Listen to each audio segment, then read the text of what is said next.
I still think the comments don't work unless it's Twitch or YouTube. But here we are, halftime, first time in a few weeks. Yanni, JJ, happy Thanksgiving week. What's going on? Happy. What is happening? All of us here looking at 17-10 fumble. I don't even have it on right now because it would kill my stream on the computer.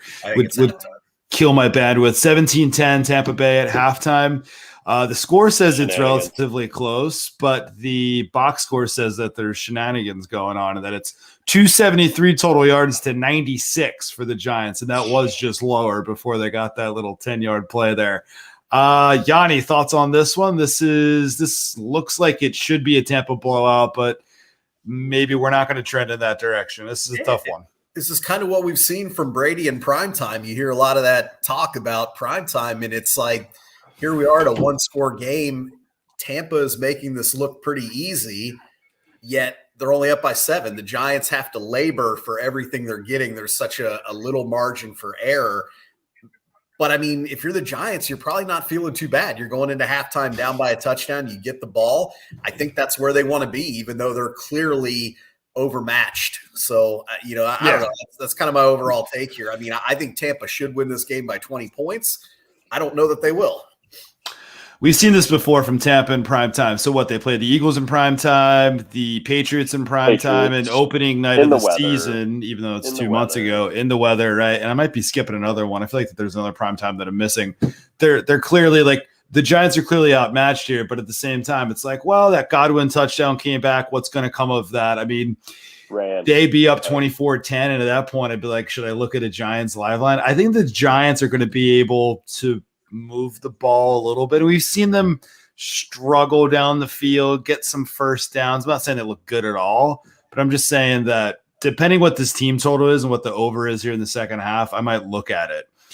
And JJ, thoughts on that as I look up the second half point spread? I don't feel like we really got to see a whole Giants offense all that much. Granted, some of it was gifted that short field.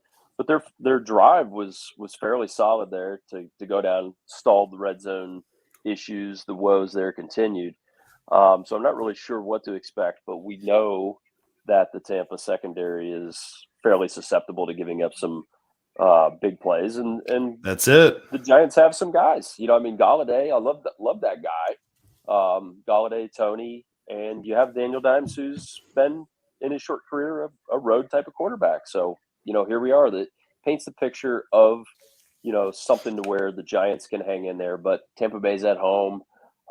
They really have dominated this first half. It's just that super fluky play to Evans that really kind of has kept them hung in there. So it's tough to sit here and look at this, as minus 10.5 with Tampa, even though they are up 7. That's the live line out of the half. Yeah. Yep. They do get the ball out of the half. 10.5 is the point spread. So it's saying 3.5 here for the second half, over under 51.5. We're at 27 right now. So it's 24.5. I don't hate the over. I think this lends itself to some Giants garbage time here. I kind of wish that Tampa would be up 24-10 now, that we could have gotten like a 14.5 live line on the Giants, because I think that Danny Dimes could rip it apart here on the road. Let's take a look at some other bets. Is there anything catching your eye here, Yanni? Well, I'm on Bovada, and looks like they're just now getting some stuff posted here. Lagging behind a little bit. Yeah, I mean, we've actually played this one before successfully. You can get Leonard Fournette plus 200 anytime touchdown score. I mean, they've got the lead. Certainly I think there's a little bit of value there. I'm looking through some on the Giants end, assuming they get some points, but really their receivers you can get decent value with if you feel like they're gonna score. I'm not convinced they will. I don't know. I think when you really look at this here, I think the question you have to ask is, if you're putting this on paper, I think you got to take Tampa Bay. But there's a huge asterisk there in the sense that we've seen Tampa end up close in these games. It shouldn't be. Yeah. It's kind of like the Chargers last night. They were in complete control of that game, and the next thing you know, it's tied for no reason. And I feel like honestly, and I feel like this is that's how it is. Yeah. That's how it's been with Tampa also. in these prime time spots. And what did we just sit through last Sunday in AC? We sat there and watched the Washington football team close the game out with the Rock, and we needed angry Tom Brady to get the ball back and throw that third touchdown, which was excruciating to watch. But still the defense let them down. So you have to be a little bit concerned if you're going to lay the lumber at this point in the game. All things considered, the Buccaneers dominated the first half, but yet it's a 7-point game. So you have to be concerned with laying the big number, even though Yanni is dead on. You look at this on paper and it's like, of course, they're up 7 at the half. They're going to blow them out. They're eventually going to blow them out. But just weird things happen. And I mean, this is the NFL. So it is the NFL. And I agree with you. The only difference between this and last week is that Tampa had to come from behind. And that's a sub story and a subplot to this season. Tampa's not playing well from behind this season. Also, another thing is in prime time, they're kind of letting teams back in. So I'm not saying worry if you're a Tampa fan, but let's see what happens here in the second half. I'm not going to lie. Like I didn't come into tonight thinking that I wanted to be on the Giants. We are on a Giants team total over before the game started. We talked and we heard that Yanni was on. I was like, I'm going to fire on that because I like it. I'm leaning towards this. I'm also what I'm going to put in. I'm going to put in Danny Dimes over 218.5 pass yards. He's at 81 right now. I think he gets there. He gets there. Don't love Danny Dimes, but like we said, road quarterback. I don't know. Honestly, I would imagine they're going to throw the ball this half. We know that. I think there's a good chance he gets there. I think the only thing that would maybe prohibit that is we've seen Tampa secondary play aggressively. And what I mean by that is they've taken a couple shots downfield and they've got some PIs. Obviously good for the Giants if you're playing yardage, maybe not so good if they're mugging them 30 yards downfield. What about Dimes rushing? 20.5 live. 20.5 live, and how many does he have in the game so far? Is he at like 0, 5? He's got a couple. He's got to have 6 or 7, right? I don't hate that. I don't hate that there, JJ, because he's going to be trying to make things happen. I like rushing better. I lean towards the rushing right now as we're talking about it. I would as well, because the other thing too is that Todd Bowles, they're going to blitz. So, that's an opportunity for him to get out of the pocket and take a punch there. I like it. And I love the comments coming in. Philly P, thanks for joining us. We are doing the live streams again. It's been a few weeks, but we've been busy. Spent a nice little Sunday. Well, you guys spent the whole weekend in AC. So let's do that. Danny Dimes. Yeah, right.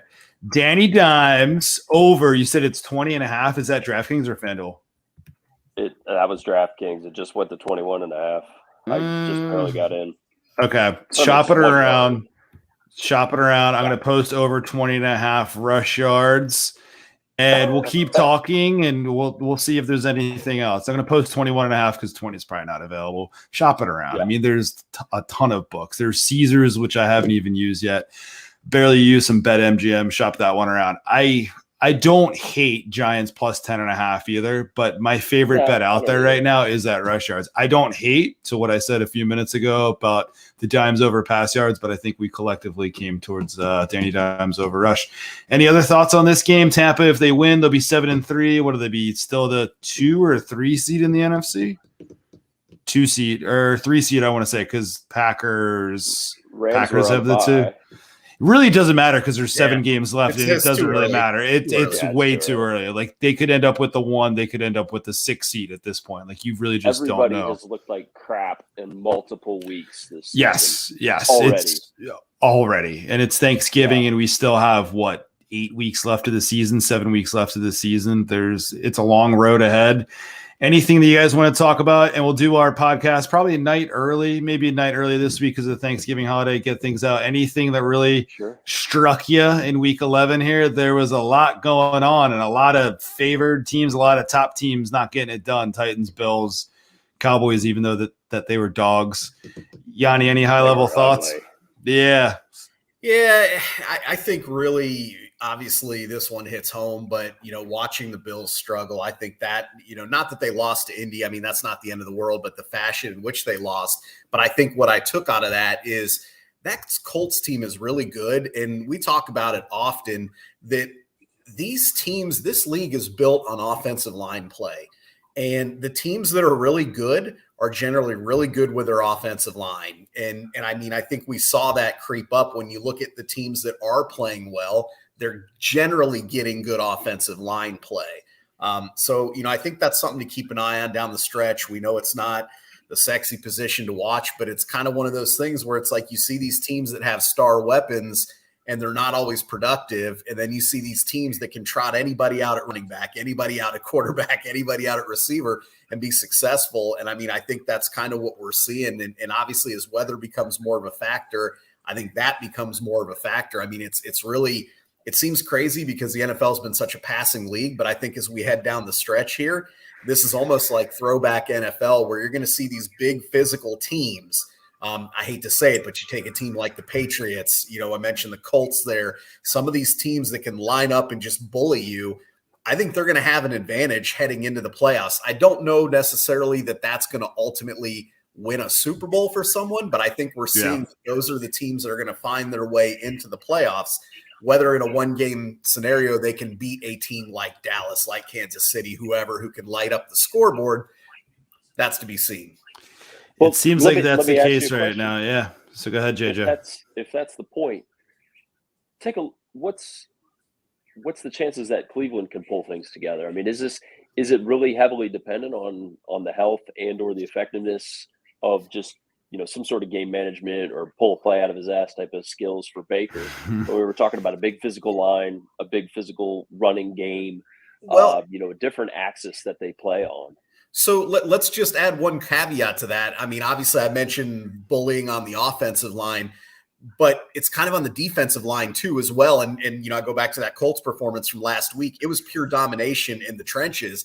And where Cleveland stumbled the last couple of weeks that I would be concerned about is early in the year, they were tough to run on. I mean, they were really stout against the run. In the last few weeks, they've been getting gashed. So even though I firmly believe that Cleveland has the number one offensive line in football, I just think that they're not getting enough play from their defense. I think you guys know my thoughts. I think the quarterback's a liability there.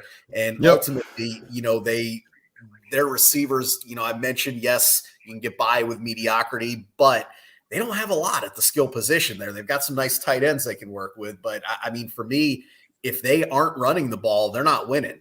They can run the ball. They got to play defense. They should be one of the teams that starts to grind it out. They're currently dead last in their division, which is ridiculous. Now it's a tight division, and obviously if they beat the Ravens twice in a row, then things will be a little bit different as we're looking at like early to mid-December here. But they're 6-5, currently dead last. But teams like the Browns, teams like Philly, actually, teams like Philly are starting to manhandle teams. They're just starting to win the battle in the trenches. They're running the ball really well, and all of a sudden it's like, okay, this isn't looking bad. Don't turn the ball over. And that's working out. All those years previously in Philly, they always built Andy Reid, draft big guys. That was his motto. Offensive line, defensive line, year after year after year. And I think it's because he knew that as long as he had serviceable pieces around that, he could dominate. And I mean, I think that it's crazy because we're talking decades later. That's still the formula. I really believe that's still the formula. That definitely is still the formula right now, and what we're going to see here as the colder months prevail. And Philly's got a pretty easy schedule down the stretch too, so they could certainly make the playoffs. Currently on the outside looking in, they've got San Fran and Minnesota ahead of them. That loss to San Fran in week 2 could loom large, but hey, there's 17 games. But San Fran's another team if they can get it going, and they've gotten it going a little bit in recent weeks that they could do that. And the Saints could be a team that could run the ball, some power formations with Taysom Hill, who barely plays right now, even though he got a ton of money in that extension. Were they just not playing him because he was working on the extension? Like, what the hell's going on there? Because it's a bizarre situation, and I don't understand what Sean Payton has been doing sometimes either. Yeah, for an organization and coaching staff, management, all that is fairly well respected. It's pretty bizarre. Pretty bizarre. They're still in the 7th seed right now. We'll do full podcast on this week's games. Anything coming to you up front of games you like? Certainly not Bears and Lions. Probably not a game you want to watch, but the Bears are favored by 3.5, and the Lions are really bad. I'm not even sure who's playing quarterback there anymore. Doesn't bad. They're bad, but they're hanging around with the Steelers and Browns lately, which is else. I think we have to wait and see who plays quarterback. If it's Dalton versus Boyle, I think you got to play the Bears in that game and lay the 3.5. I think you lay the 3.5, right, and I think it's going to be Dalton and Boyle. If it is, I think you lay the points there. What I feel great about laying points. So bad. They are. They're not good. But Tim Boyle is also so bad. So, yeah. God, how is that a standalone game? The Lions always on Thanksgiving in that standalone spot. The Cowboys, who have some injuries, are they without Lamb? So is Lamb concussion protocol right now? Questionable to play. Questionable. I'd be surprised. If he plays. Cooper's out. Over under at 51. Dallas favored by 7 coming off of a loss. All of a sudden, that Kansas City defense doesn't look as bad, right? Dallas, I'm not saying that they need that win, but it's 7-3. They've got some teams coming up in the standings here, 7-point favorites. We'll talk about it on the podcast, but I was about to say, my gut feeling is that that's a big number with those guys out. They are at home on a short week against a head coach that's not established. So there's that on Thursday. The key to that game is if the Raiders can slow down that running attack of Dallas. We just talked about offensive lines.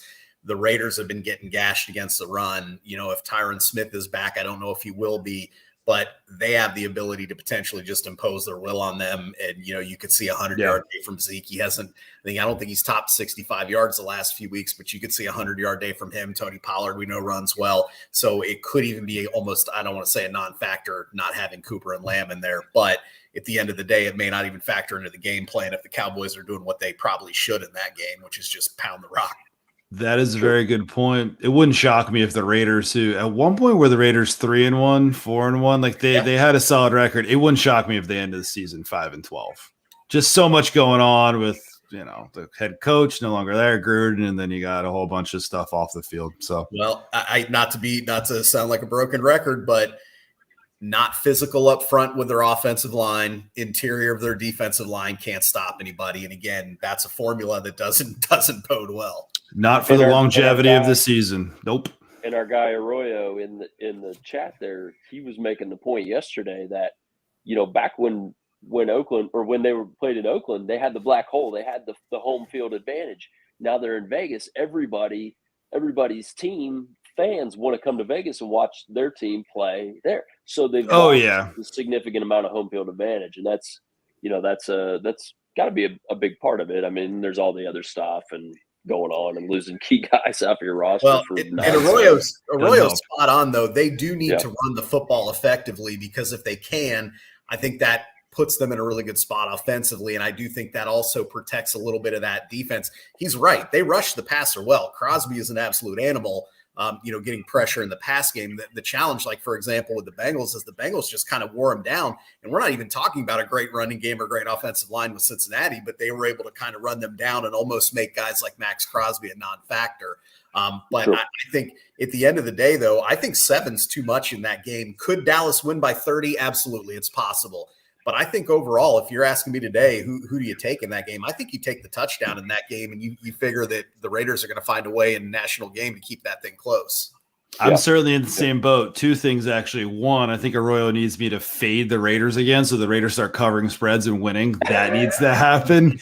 And I remember last week I said, not public, well, on the podcast, but not publicly on a live stream, about how I liked a 7-point dog, and that was the Falcons. So I'm starting to think about that too. But that's a different case scenario. Well, the Falcons were at home. Much different. Listen. But it just looks similar in this case. 7 points Thursday. The Falcons are not a good football team. And I know they've actually had a couple decent wins. So, I mean, I had a 1 month stretch where they looked all right. But they're not a good team. The Raiders are a much better team than the Falcons are overall, at this point. I mean, I feel bad for freaking Matt Ryan, not to get off topic, but, man, just watching him take a freaking pounding the other night, man, that was brutal. Yeah. Speaking of pounding, looks like Schmidt's talking about taking one of the genitals of watching the Giants offense. Schmidt found YouTube tonight, so yeah, definitely. And then we'll save the best for last, and we'll save it for the podcast. But Bills and Saints is definitely the best game of that day. that's something else. That's two teams that are going in a different direction of where they were about a month ago. And 4.5 seems like a big number. We'll talk about it. Bills need to get right. Saints need to get right. I mean, the loser of this game, Saints would be in a real tough spot with a loss. Bills still okay at 6-5. 6-5 is just so hard to believe when I thought this team would be in the 13-14 win range. So, Yanni, I'm sure you'll have plenty to say about that game. Good and bad, probably a little bit bad from weeks past, but maybe you're looking at laying the points in this game. But Bills Mafia needs to pull it together here. I definitely want to see them pull it together for the AFCs. I don't want Belichick winning another division. That's not something we need, fellas. Man, he's back. He's back. It took ESPN, it took NFL like literally seconds to throw up the New England first place on their head. I mean, they were salivating over that shit. They love it.